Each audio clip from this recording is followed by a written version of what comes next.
Assalamualaikum warahmatullahi wabarakatuh. Waalaikumsalam warahmatullahi wabarakatuh. Alhamdulillah wassalatu wassalamu ala Rasulillah Sayyidina wa Maulana Muhammad ibn Abdillah wa ala alihi wa ashabihi wa mawala. Asyhadu an la ilaha illallah wahdahu la syarika lah wa asyhadu anna Muhammadan abduhu wa rasuluhu la nabiyya wa la rasula ba'dah. Rabbi shrah li sadri wa yassir li amri wahlul 'uqdatam min lisani yafqahu qawli. Subhanaka la ilma lana illa ma 'allamtana innaka antal alimul hakim. Amma ba'd. Bapak Ibu jamaah rahimahumullah, sesarengan monggo kula dherekaken puji syukur dumateng Allah Subhanahu wa taala. Allah ingkang sampun peparing nikmat dumateng kita sedaya zahir batin khususipun Islam lan iman. Kami kalihipun shalawat salam mugi kudu dumateng Nabi Muhammad sallallahu alaihi wasallam panutan kita ingkang kangge ajaran agama Islam tetap selamatan kita sedaya tentunya di akhirat. Bapak Ibu rahimahumullah, kita laksanakan tafsir Ibnu Katsir surat Ali Imran. Masuk ayat 176 ya. 176 ya. Wala yahzunkal ladzina yusari'una fil kufr. 176. Ibu sampun 176. Sampun. Bapak sampun nggih. Kita waos 176 sampai 180 sampai 180. Monggo. A'udzu billahi minasy syaithanir rajim. Bismillahirrahmanirrahim. Wala yahzunka alladzina yusari'una fil kufr innahum la yadurrullaha syai'an yuridullahu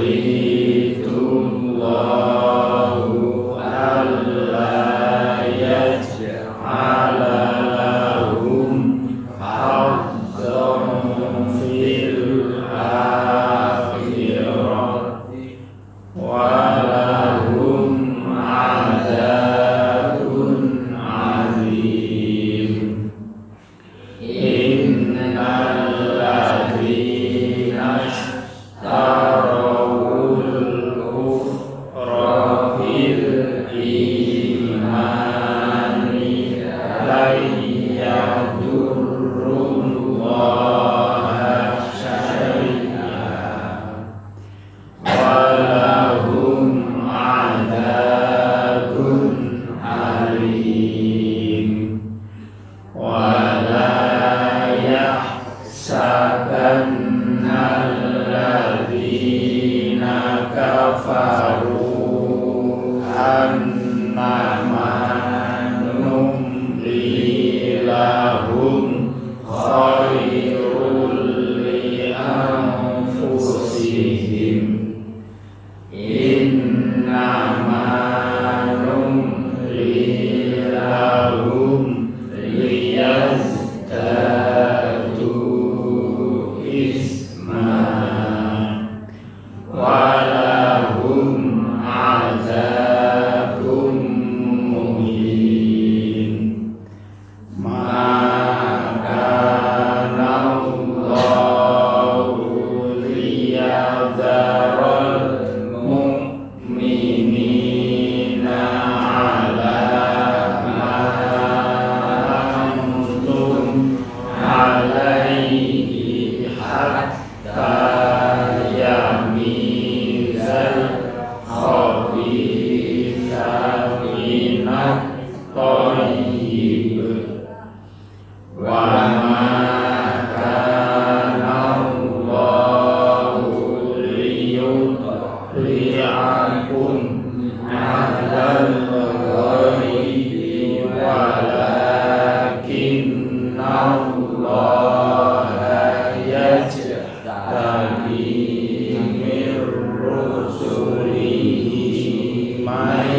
يشاء فآمنوا بالله ورسله وإن تؤمنوا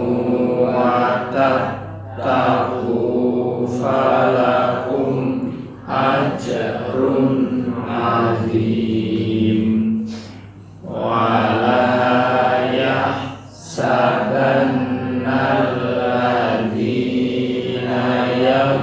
يبخلون بما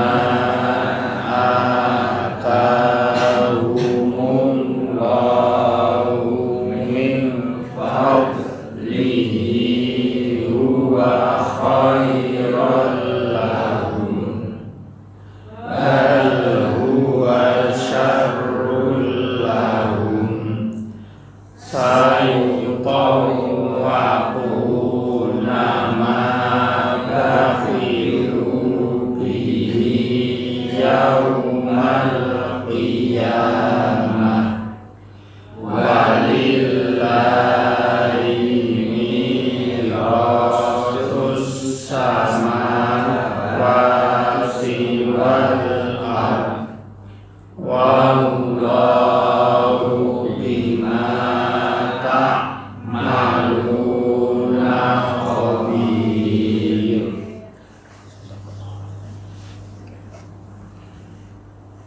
Bapak Ibu rahmatullah, ini masih terkait dengan perang Uhud yang beberapa pertemuan kita bahas peristiwa-peristiwanya. Ayat-ayat ini itu juga masih terkait dengan perang Uhud. Allah mengatakan,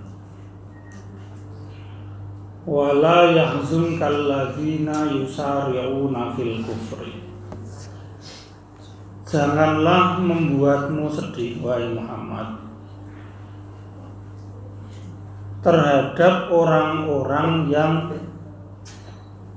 bersegera tergesa-gesa dalam kekafirannya. Innahum la yadurrullaha syai'a. Sesungguhnya mereka itu, kekafiran mereka itu, kesegeraan mereka dalam kekafiran, la yadurrullaha syai'a, tidak akan mendatangkan mazharat sedikit pun kepada Allah Subhanahu wa ta'ala. Ini perlu kita penggalih sesarengan, Bapak Ibu. Jadi di ayat ini kan kasusnya perang Uhud. Waktu itu orang-orang munafik membela,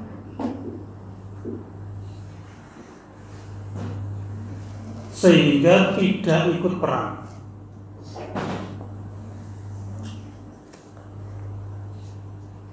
Kembali pulang ke Madinah. Hal seperti itu membuat Nabi sedih. Maka di sini Allah mengingatkan, nggak usah sedih orang-orang yang tergesa-gesa berada atau melakukan kekufuran. Karena sesungguhnya mereka tidak mendatangkan madarat sama sekali kepada Allah. Poin penting yang perlu kita resapi di sini ya Bapak Ibu.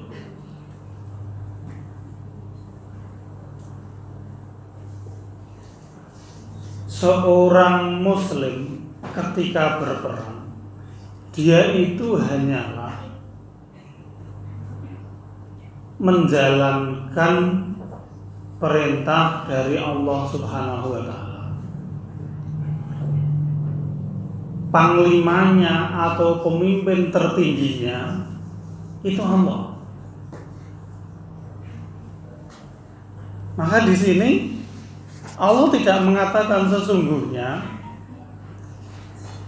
ketergesaan mereka dalam berbuat kekafiran itu tidak akan merugikanmu, enggak pakaimu, enggak pakai kalian, tetapi pakainya Allah Subhanahu wa Ta'ala. Harusnya kan ya, kalau memang perang kita ini ya untuk diri kita, maka Allah akan mengatakan kamu nggak usah sedih. Itu nggak akan merugikanmu, begitu. Ini kalau memang perang kita untuk diri kita. Tetapi di sini Allah mengatakan kamu nggak usah sedih. Allah nggak akan dirugikan dengan semua itu. Dan ini maknanya dalam sekali, ya, Bapak rahmatullah. Jadi ketika orang yang beriman itu berperang di jalan Allah Subhanahu wa Ta'ala, dia itu bukan berperang untuk dirinya sendiri. Maka tidak ada lagi untung atau rugi untuk dirinya. Sehingga jangan berpikiran ketika dalam konteks perang Uhud ini, ketika sebagian pasukan itu membelot, jangan pernah berpikiran wah rugi aku. Loh, kalau dihitung-hitung rugi nomor boten menurut hitungan manusia. Ketika kita berangkat bareng, sepertiga pasukannya itu pulang. Kalau menurut hitungan manusia, itu akan mendatangkan kerugian, akan membuat kerugian. Wong awale 1000 misalnya dikurangi seperapate, itu kan rugi karena jumlah pasukannya menjadi berkurang. Itu kalau hitungan kita antara makhluk dengan makhluk. Tetapi kita berperang ini bukan mengandalkan atau bukan demi kita, tetapi demi Allah Subhanahu wa Ta'ala. Dan Allah itu nggak penting jumlahnya berapa. Jadi bukan masalah berapa jumlah yang nanti akan menang. Itu nggak penting di sisi Allah Subhanahu wa Ta'ala. Mau satu orang pun, mau sekelompok orang dalam jumlah sedikit pun, Allah Maha mampu untuk menguatkan mereka, untuk memenangkan mereka. Maka di sini bahasanya luar biasa. Allah mengatakan la yadhurullah syai'an. Ngono kuwi ya enggak akan merugikan Allah. Mungkin bagi kalian itu kalian merasa rugi, tapi bagi Allah itu enggak rugi sama sekali. Jadi ketika umat Islam itu sedang berperang, dia berperang, panglima tertingginya adalah Allah. Ketika ada musuh lawannya kok Allah Subhanahu wa Ta'ala, ya nggak akan menang. Ketika kita menjadi pasukannya Allah Subhanahu wa Ta'ala dalam kondisi apapun, ya kita akan mulia. Gitu. Jadi nggak usah bersedih. Misalnya, sing ngaji wong sithik sudah berkurang dan seterusnya, nggak usah bersedih. Gitu. Tiba dewi. Nggak usah bersedih. Gitu. Itu bagi Allah Subhanahu wa Ta'ala nggak akan mendatangkan madharat, nggak akan merugikan Allah sama sekali. Karena yang rugi adalah orang yang berlepas diri dari kelompok Muslim tersebut. Kalau perangnya Uhud ini ya, yang rugi adalah orang-orang munafik yang mengundurkan diri dari perang tersebut. Itu yang rugi. Tapi apakah Allah dirugikan? Ya enggak.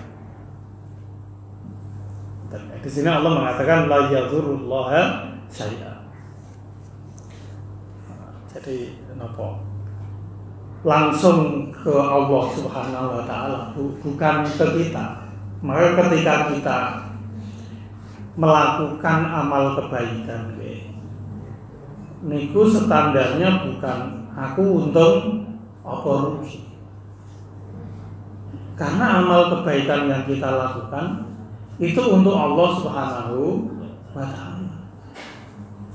Jadi kita sudah melepaskan diri kita dari kepentingan-kepentingan itu karena kita sudah taken kontrak dengan Allah bahwa Allah itu sudah membeli jiwa, membeli harta kita.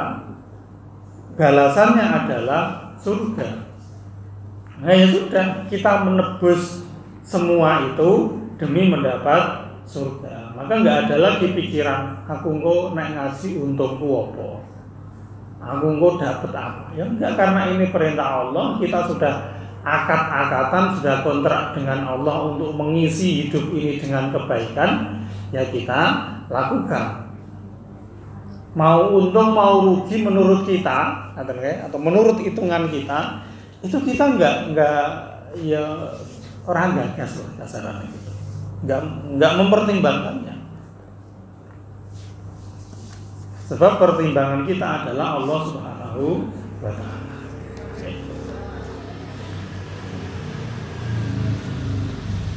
Nah, lalu kemudian Allah menjelaskan, kenapa kok kamu Muhammad gak usah bersedih? Karena yuridullahu alla yaj'ala lahum hadzan fil akhirah. Karena Allah atas kehendaknya memang menginginkan supaya orang-orang kafir itu tidak mendapatkan balasan apapun atau keberuntungan apapun di akhirat. Walahum azabun azim, dan bagi mereka adalah siksa yang pedih. Di sisi yang lain, ya Bapak Ibu rahmatullah, bahwa kesedihan Rasul ketika melihat sebagian dari umatnya niku kok bergegas bersegera melakukan kekafiran, menyalahi perintah-perintah Allah dan Rasulnya, membangkang seperti itu. Kesedihan Rasul atas tindakan umatnya kayak gitu itu dilandasi karena rasa kasihan, rasa sayang beliau terhadap umatnya. Karena memang Rasul itu terkenal sebagai pribadi yang sangat penyayang. Ini laqad ja'akum rasulun min anfusikum azizun 'alaihi ma 'anittum harisun 'alaikum bil mu'minina raufur rahim. Itu karakter dari Rasulullah. Jadi sosok yang berat bagi beliau apabila kita ini ditimpa sesuatu yang tidak mengenakkan atau menyenangkan. Nah di sini ketika umatnya itu kok membelot, Rasul sedih sebab beliau tahu pembelotan mereka itu akan mendatangkan mazharat atau kerugian bagi mereka. Sehingga saking sayangnya Rasul terhadap umatnya itu, maka beliau bersedih. Nah, di sini Allah ingin menegaskan orang perlu sedih seperti itu. Itu bukan karena ketidakmampuanmu mendakwahi mereka, tetapi memang karena Allah menghendaki supaya orang-orang munafik itu tidak mendapat keuntungan apapun di akhirat. Walahum azabun azim, dan bagi orang-orang yang munafik seperti itu, mereka memiliki siksa, akan mendapati siksa yang besar.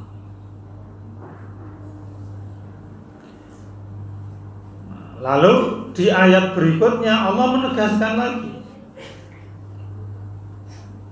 menegaskan apa yang ada di ayat 176 dengan mengatakan innal ladzina ishtarawul kufra bil iman. Sesungguhnya orang-orang yang membeli kekafiran dengan keimanannya.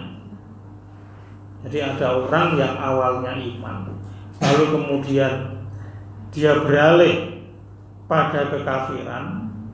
Kekafiran setelah iman seperti itu la yazurrullaha syai'a, sekali lagi tidak akan merugikan Allah sedikit pun.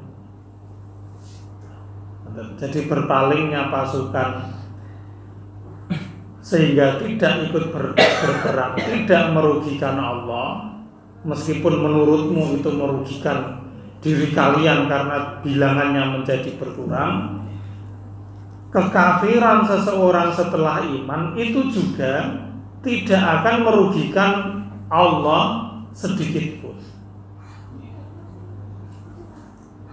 Jadi ya artinya yang sebenarnya membutuhkan itu kita sebagai hamba, dan bukan Allah Subhanahu wa ta'ala.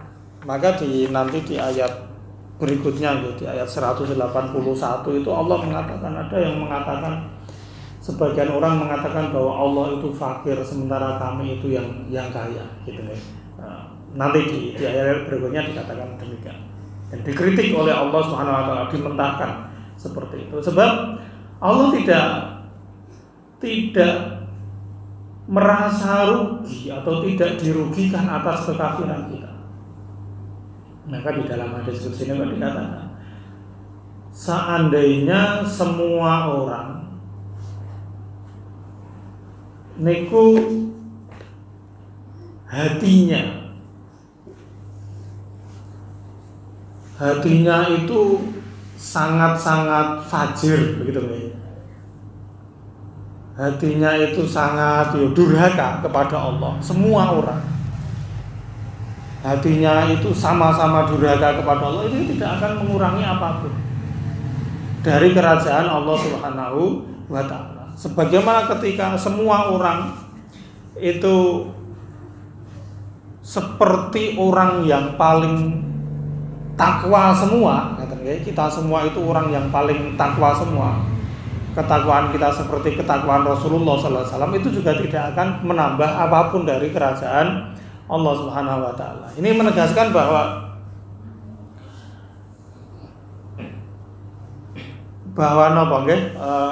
Allah itu tidak merasa atau tidak dirugikan atas ketidakbaikan yang kita lakukan. Sementara yang merugi ya kita sendiri. Maka kemudian Allah menegaskan, oleh karena itu wala yahsabannal ladzina kafaru annama numli lahum khairul li anfusihim. Jangan dikira orang-orang kafir itu ketika kami Allah memberi tenggat waktu kepada mereka, dibiarkan dalam kekafirannya, jangan dikira bahwa pembiaran Allah terhadap kekafiran mereka itu sebagai bentuk kebaikan untuk mereka. Ingat misalnya ada orang kafir tidak iman kepada Allah Subhanahu wa ta'ala, lalu kemudian dia mengatakan, lah nek aku wong elek ora dipaten-pateni, berarti aku wong apik. Apa Allah itu enggak bisa mematikanku saat ini juga? Memang aku elek ya kok lek dipateni. Misalnya seperti itu. Nah ini jawaban, jangan kamu kira ketika Allah membiarkan kekafiranmu itu baik bagimu.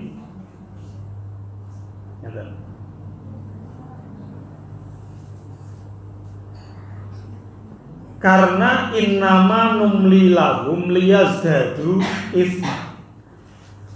Karena sesungguhnya kami Allah menunda atau membiarkan mereka untuk tetap hidup di dunia ini supaya dosa mereka bertambah. Jadi bukan kebaikan, karena semakin bertambah hari kehidupannya di dunia berarti semakin bertambah dosa yang mereka kumpulkan.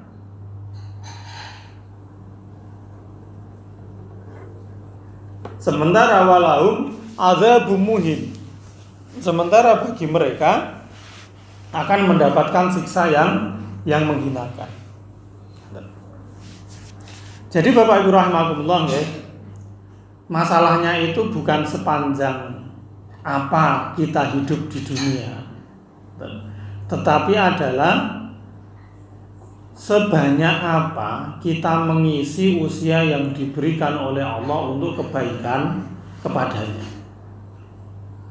Jadi bukan orang yang panjang umur itu berarti baik, orang yang tidak panjang umur itu berarti Allah wis kesel sama orang itu lalu kemudian dimatikan, enggak.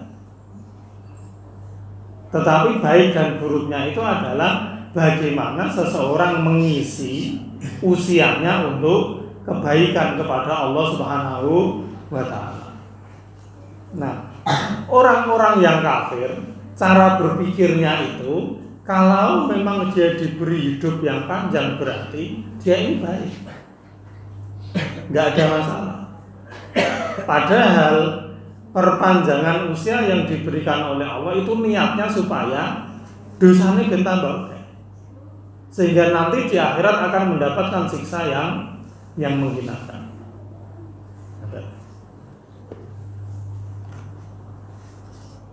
Jadi usia itu kan netral, usia itu netral, nggak baik nggak buruk. Yang menjadikan baik atau buruk itu adalah bagaimana kita mengisinya. Ketika usia kita pendek misalnya, tapi kita isi dengan kebaikan, maka itu baik. Tetapi ketika usia kita ini panjang, tapi kita isi dengan ketidakbaikan, maka itu nggak baik. Itu yang perlu kita camkan, dan ini pelajaran dari ayat itu. Jadi jangan dikira ketika mereka dibiarkan, orang-orang kafir itu dibiarkan hidup itu baik untuk mereka, karena sesungguhnya Allah sengaja membiarkan mereka supaya mereka bertambah dosanya. Nah, kita jangan seperti ayat ini, kita diberi usia panjang tetapi nggak bisa memanfaatkan usia panjang itu untuk kebaikan. Nah, kalau kondisi kita kayak gitu ya 11-12 dengan apa yang ada pada ayat ini. Maka di dalam hadis kan dikatakan bahwa sebaik-baik kalian itu orang yang tola umruhu wa hasuna amaluhu, orang yang panjang umurnya dan baik amalnya. Sebaliknya seburuk-buruk orang adalah orang yang panjang umurnya tapi buruk amalnya. Karena berarti semakin banyak keburukan yang dia lakukan dengan panjangnya usia tersebut. Sehingga mereka akan mendapati siksa yang pedih.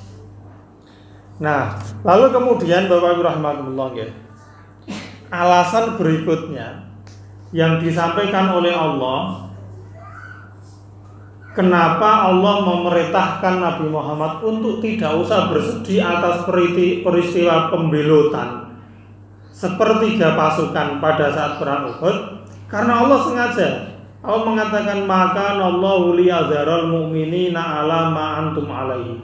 Tidak mungkin Allah membiarkan kalian orang-orang yang beriman seperti ini bercampur dengan orang-orang yang ketoi iman tetapi enggak beriman, yang mengaku-ngaku iman tetapi nyatanya enggak beriman. Enggak mungkin Allah akan membiarkan kondisi seperti ini.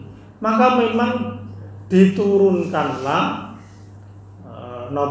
ujian untuk benar-benar bisa memilah hatta yamizal khabitha minat thayyib, sampai menjadi beda, sampai bisa dibedakan antara mana yang baik dan mana yang buruk.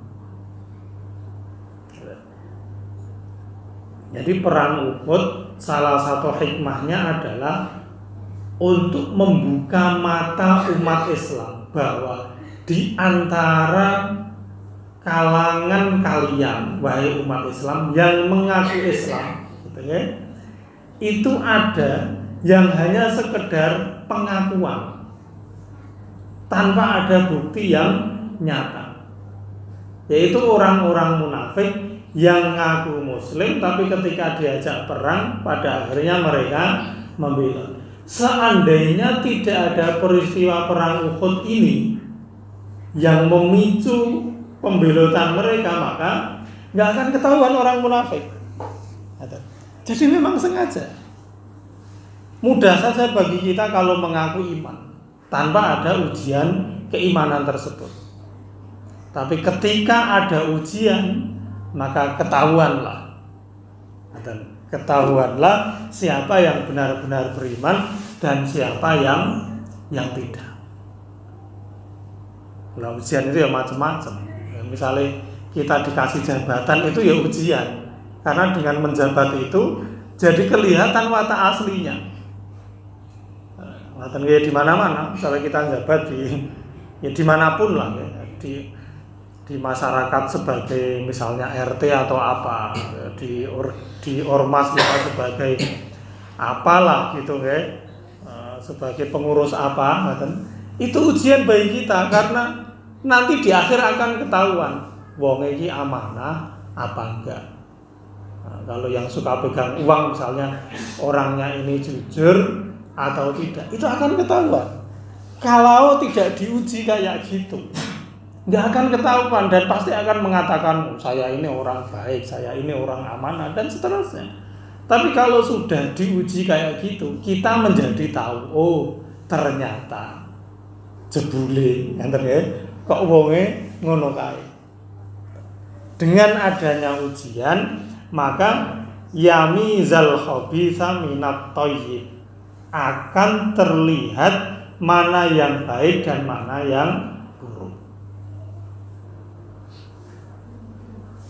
ya, seringkali kula ibaratkan ketika anak-anak sekolah itu tidak diadakan ujian, pasti mereka semua akan mengatakan saya bisa dan layak naik kelas atau lulus dengan nilai yang baik. Karena nggak ada ujian, mereka bisa saja mengatakan seperti itu. Tapi ketika ada ujian, ketahuanlah mana anak yang sekedar ngomong dan ngaku-ngaku dengan anak yang benar-benar terbukti omongan dan pengakuannya tersebut. Kalau tidak ada ujian, nggak akan tahu. Apakah Allah berarti nggak tahu? Allah tahu, tapi untuk memberitahu kita. Sehingga guru itu ya sudah tahu. Sajane bocah kae sing ringi siji kok ya paling-paling cah kae. Itu tahu.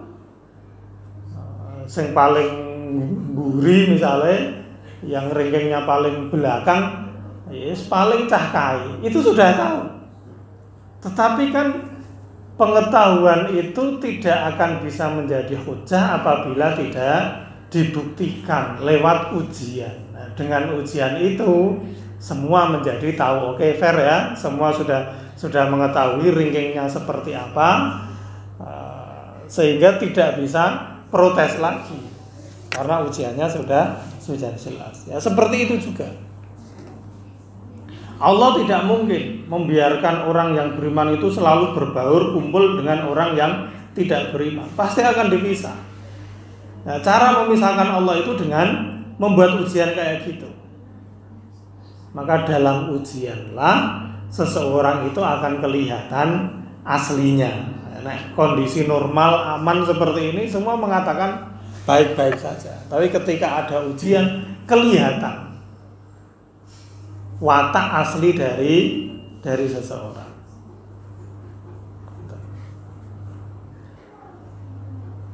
Sehingga perlu adanya ujian itu. Karena wa maka Allahu liyutliakum alal ghaibi. Enggak mungkin Allah itu memberitahu kalian, kita umat manusia, tentang hal-hal yang gaib. Tidak mungkin Allah langsung bercerita bahwa kae wonge rapi, kae wonge apik dan seterusnya, enggak seperti itu.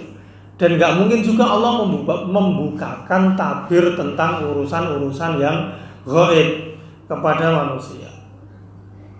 Ya tentu demi kebaikan kita sendiri juga.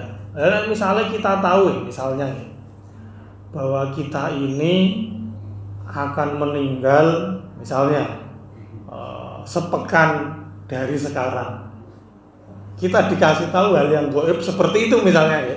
Itu sebuah kepastian dari Allah Subhanahu wa taala. Apa ya terus awak dhewe besok kuwi ya apa isih kober apa masih bisa pit-pitan misalnya. Atau nonghit atau nyoto atau apa mesti wis kepikiran seminggu nggak mati surat doyan Pak. Atau taruhlah bahwa kita ini dikasih tahu bahwa kamu akan mendapat kenikmatan sekian-sekian sampai umur sekian. Tapi nanti di akhir kamu akan mendapati bencana yang seperti ini. Apakah kita bisa menikmati nikmat yang disampaikan itu tadi, sementara di ujung kita tahu kita akan mendapat bencana? Tentu kita nggak bisa menikmati itu dengan nyaman. Jadi sesuatu yang gaib sengaja disembunyikan itu pun untuk kebaikan kita. Sebab ketika kita dikasih tahu sesuatu yang gaib, kita nggak akan bisa menikmati dunia ini. Kecuali yang diberikan, itu Rasul. Maka Allah mengatakan walakinnallaha yajtabi mir rusulihi mayyasha. Tetapi Allah Subhanahu wa taala memilih di antara utusan-utusannya yang Dia kehendaki untuk diberitahu hal-hal yang gaib. Maka Rasul mengatakan, seandainya kalian melihat apa yang aku lihat, kata Rasul, maka pasti kalian akan lebih banyak menangis daripada tertawa. Rasul mengatakan, kalian ini melihat apa yang aku lihat, gurdo tangisan baik. Goro-goro kita tidak dibukakan hal yang gaib, aduh masih bisa tertawa, senang gembira seperti itu. Nah, karena hukum dasarnya adalah Allah itu tidak membukakan hal yang gaib kepada siapapun kecuali kepada para utusan yang Dia pilih, maka cara Allah untuk memberitahu hal yang gaib itu dengan ujian kayak gitu salah satunya. Nah, kalau di perang Uhud ini tadi, ya ben awak dhewe benar-benar tahu ternyata memang ada orang munafik. Dibuatlah kejadian perang Uhud. Nah, karena Bapak Ibu rahimakumullah, yang tahu sesuatu yang gaib, sesuatu yang akan terjadi, itu hanyalah Allah dan Rasul, maka fa'aminu billahi wa rusulihi. Percayalah kalian kepada Allah dan Rasul-Rasulnya yang sudah diberi bocoran tentang kejadian-kejadian di alam gaib. Kalau kita memang benar-benar orang yang bertakwa, yang salah satu cirinya adalah allazina yu'minuna bil ghaibi, orang-orang yang percaya kepada hal yang gaib, maka berimanlah kepada Allah, berimanlah kepada Rasul. Karena Rasulullah yang tahu hal yang gaib atas pemberitahuan dari Allah Subhanahu wa ta'ala. Artinya ketika tidak diberitahu oleh Allah, ya Rasul nggak tahu. Tetapi ketika sudah dibukakan oleh Allah Subhanahu wa ta'ala akan ilmu yang gaib, Rasul menjadi tahu. Sehingga wa in tu'minu wa tattaqu falakum ajrun azim.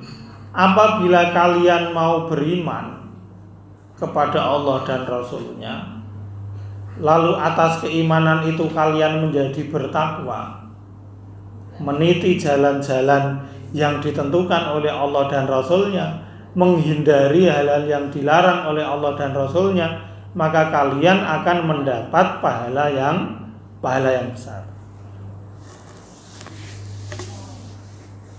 Jadi nyambung banget nih ayat-ayatnya, sehingga Ya kita itu nggak perlu bersedih ketika ada orang-orang kok bersegera melakukan ketidakbaikan. Tugas kita hanya mendakwai. Tapi ketika mereka tetap terus-menerus berada dalam ketidakbaikannya, ingatlah bahwa kita ini hanya sekedar bekerja untuk Allah Subhanahu wa Ta'ala. Dan kekafiran, pembangkangan, ketidakimanan mereka tidak akan mendatangkan kerugian apapun bagi Allah Subhanahu wa Ta'ala. Ketika kita bekerja di bawah komando Allah, ketika Allah mengatakan aku ora rugi ngono kuwi, maka kita pun enggak rugi. Sebab kita sudah bekerja sesuai dengan apa yang dituntunkan oleh Allah. Kita akan tetap mendapatkan balasannya. Ketika pun hasilnya itu tidak tampak, ketidaktampakan hasil itu tidak mendatangkan kerugian bagi Allah Subhanahu wa Ta'ala.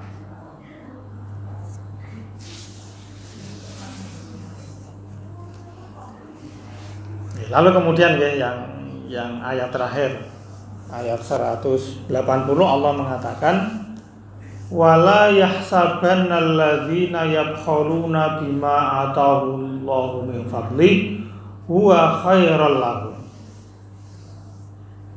Dan janganlah mengira orang-orang yang bakhil, yang pelit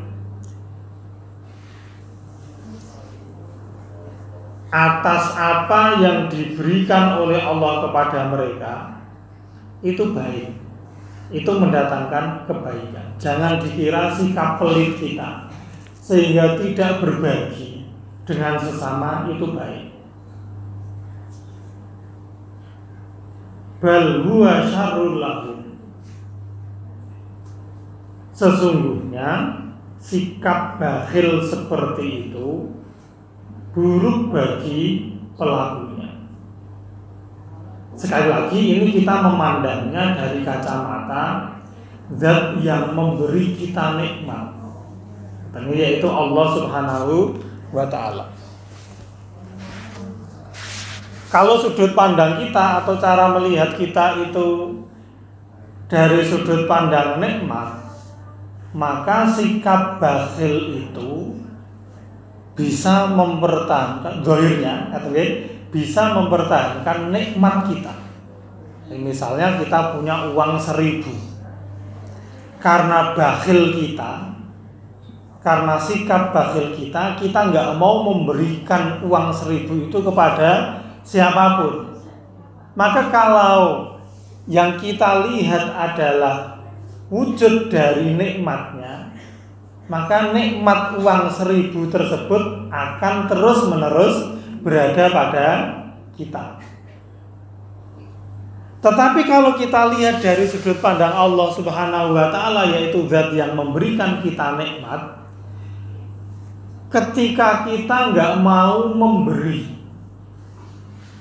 sebagian harta yang diberikan oleh Allah kepada kita untuk orang lain, sikap kita menentang, membangkang, tidak mau menuruti apa yang diperintahkan oleh Allah seperti itu, ujungnya akan memberikan keburukan pada kita.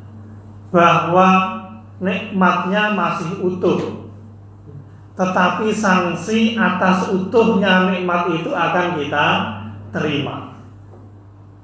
Apa sanksinya? Allah mengatakan, sayutawwaku nama bakhilu bihi yaumal qiyamah. Akan dikalungkan pada leher orang yang bakhil itu apa-apa yang dia bakhili pada hari kiamat nanti. Kayaknya dulu sudah pernah kita bahas seperti ini ya. Jadi orang kalau napa niku bakhil dengan cara atau sampai pada level napa niku menyelewengkan atau mengambil hak orang lain. Kalau itu berupa tanah, ya tanahnya nanti akan dikalungkan di lehernya.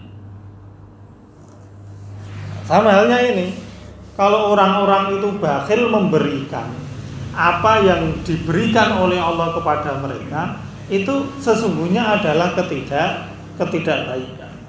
Karena apa yang dia bakhili itu nanti di hari kiamat akan dikalungkan kepadanya. Di dalam hadis banyak diceritakan di sini ya. Di dalam tafsir Ibnu Katsir disebutkan bahwa misalnya hadis riwayat Imam Ahmad, sesungguhnya orang-orang yang tidak menunaikan zakat hartanya, maka harta yang tidak ditunaikan zakatnya itu nanti pada hari kiamat akan berubah wujud menjadi seekor ular besar yang memiliki taring atau 2 taring yang sangat tajam, yang akan terus mengikuti orang yang tidak mau membayar zakat mal tersebut. Dan ular itu mengatakan bahwa aku ini harta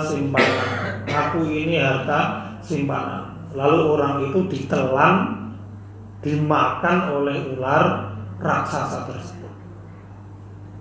Itu ketika kita tidak menunaikan kewajiban kita di jalan Allah Subhanahu wa ta'ala. Padahal harta yang kita miliki itu punya Allah Subhanahu wa ta'ala, hanya diberikan atau dititipkan kepada Allah.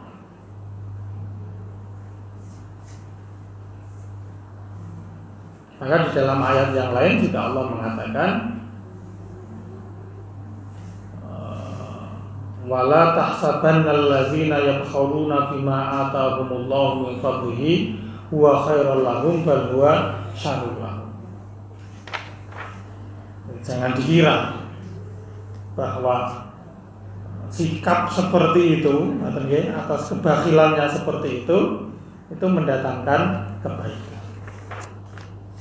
Sehingga begini ya Bapak Ibu rahimakumullah, kita harus punya cara berpikir yang berbeda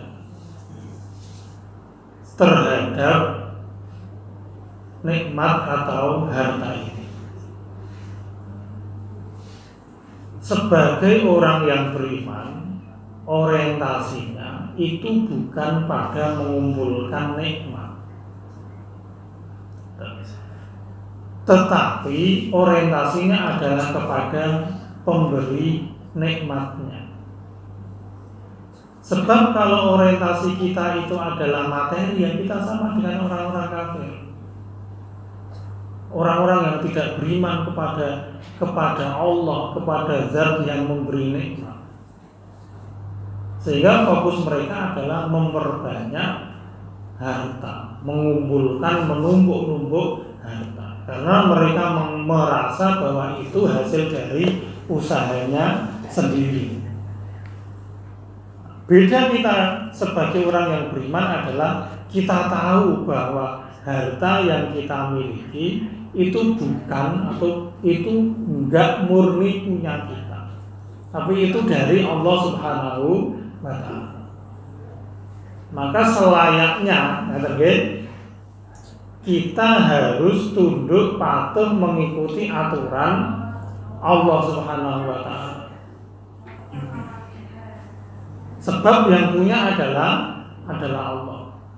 Karena tidak mungkin dan tidak elok seseorang ketika diberi nikmat yang diingat adalah nikmatnya, tapi dia lupa akan pemberi nikmat tersebut. Itu enggak elok.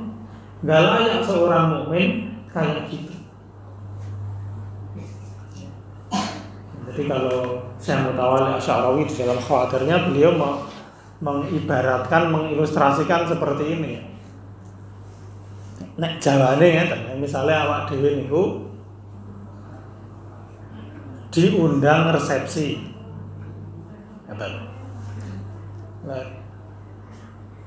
Tuan rumahnya itu ketika ngundang resepsi itu sudah menyiapkan baju seragam dan menyiapkan kendaraan dari Misalnya Pak jenengan kula aturi nderek resepsi di gedung mana, nanti pakai pakaian ini, kemudian nanti naik kendaraan ini, sudah disepakati semua. Lalu sampai di acara orang itu yora salaman, yora basa-basi, langsung menyantap makanannya. Dari teko, teko niku langsung prasmanan datang langsung makan. Tidak memperhatikan tuan rumah yang mengundang atau yang lain-lain. Kira-kira nek awak dhewe dadi tuan rumah, ngundang wong model ngono kuwi. Nah, besok diundang neh nang mboten. Itu sama halnya dengan orang yang mau menikmati nikmatnya Allah tapi enggak berterima kasih dengan Allah Subhanahu wa taala. Lho layaknya kita seperti itu kan ya, diundang kayak gitu kan paling enggak ya datang, salaman, terima kasih, baru kemudian menyantap makanannya. Demikian halnya ketika kita ini hidup di dunia ini kan ya sing modali lah ya Gusti Allah kan kita bisa datang sampai ke sini, itu ya diberi kaki oleh Allah Subhanahu wa taala. Kita bisa mendengarkan dan memahami, diberi telinga, diberi otak oleh Allah Subhanahu wa taala. Kita bisa sampai ke sini sing modali Allah. Lalu datang ke sini kok kita enggak terima kasih kepada Allah, langsung mengatakan bahwa ngene iki nek ora aku ya ora iso, ngene iki dan seterusnya. Kira-kira Allah hanya apa enggak? Lalu dikasih nikmat seperti itu, nampa nikmatin tapi lupa akan pemberi nikmat. Itu padha karo wong resepsi wis apa-apa dicepaki ora gelem matur nuwun langsung ngentekke makanan. Ono wong ora sopan kayak gitu. Ya sama ketika kita enggak mengakui Allah sebagai pemberi nikmat, ning kok gelem ngrasake nikmate, ya sama. Mestinya Allah tidak akan suka terhadap orang yang seperti itu. Maka Allah menegaskan wala in kafartum inna azabi lasyadid. Kalau kamu itu kufur terhadap nikmat, maka akan aku siksa dengan siksa yang pedih karena kebangetan. Gelem nampa enake ning ora gelem matur nuwun. Maka di sini dikatakan sayutawwaku nama bakhilu bihi yaumal qiyamah. Nanti di hari kiamat akan dikalungkan apa yang dia bakhili tersebut. Nah, kemudian di akhirnya Allah mengatakan walillahi mirasus samawati wal ardh. Bagi Allah lah yang memiliki langit dan bumi. Jadi semua itu punya Allah. Sehingga ketika kita memiliki sebagiannya, itu sebagian milik Allah yang diberikan kepada kita. Sehingga kita harus sadar nih, supaya tidak salah menafsirkan. Wallahu bima ta'maluna khabir, dan Allah atas apa yang kalian lakukan itu maha memberitahu. Artinya Allah tahu apapun yang kita pikirkan, apapun yang kita sembunyikan di dalam hati kita, sehingga kita perlu berhati-hati. Insyaallah ngoten Bapak rahmatullah nggih, mugi-mugi niki manfaat. Insyaallah itu titik, insyaallah nggih, titik kita nanti sudah di pembahasan yang lain, sudah tidak lagi di perang Uhud sepertinya.